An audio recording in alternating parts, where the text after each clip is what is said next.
ভাগ্য ফিরতে চলেছে পাকিস্তানের। বিপুল স্বর্ণভাণ্ডারের হদিস মিলেছে হরপ্পা সভ্যতার চারণভূমিতে।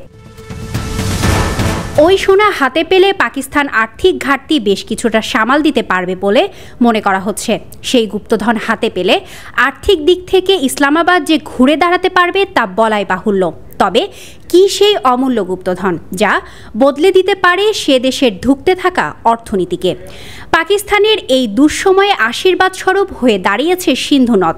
পাকিস্তানের একাধিক সংবাদ মাধ্যমের দাবি, সিন্ধুর জলে হদিস মিলেছে তাল তাল সোনার। সেই সোনার আনুমানিক মূল্য ৮০,০০০ কোটি টাকা। প্রতিবেদনে বলা হয়েছে যে পঞ্জাব প্রদেশের অ্যাটক জেলায় সরকারি একটি জরিপের কাজ চালাতে গিয়ে সন্ধান পাওয়া গিয়েছে হলুদ ধাতুর ভাণ্ডারের। আর্থিক বোঝায় জেরবার পাকিস্তান এর আগেও প্রাকৃতিক সম্পদের হাত ধরে উঠে দাঁড়ানোর চেষ্টা করেছে। এর আগে বেশ কয়েকবার খনিজ তেলের সম্পদের হদিস মিলেছে বলে ধুয়ো তোলা হয়েছে। তবে প্রচুর ঢাকঢোল পিটিয়ে দেশের নানা উপকূলে খনন চালিয়েও কোনো তেলের ভাণ্ডার খুঁজে পাওয়া যায়নি।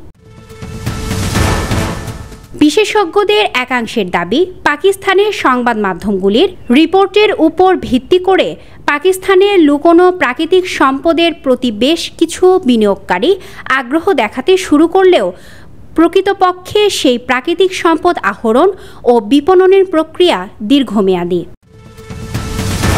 ইন্টারন্যাশনাল ডেস্ক, দৈনিক করতোয়া।